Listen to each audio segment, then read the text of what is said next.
విజయం నీ కోసం నా కోసం ఎటుపోదురా నువ్వు చేసిన కష్టం ఎప్పటికైనా సొంతం కాలంతో పయనించేవాడికి కానిది ఏముంది సాధనతోనే సాధ్యమవ్వునని సదాశయంతో సాగర ముందుకు రాదురా ఏ విజయం నీ కోసం నా కోసం ఎటుపోదురా నువ్వు చేసిన కష్టం ఎప్పటికైనా సొంతం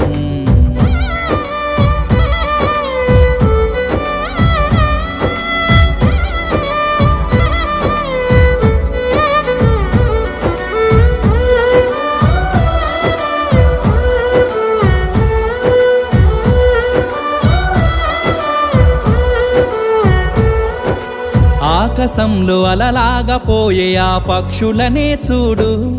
అనుకున్న గమ్యమెంతున్న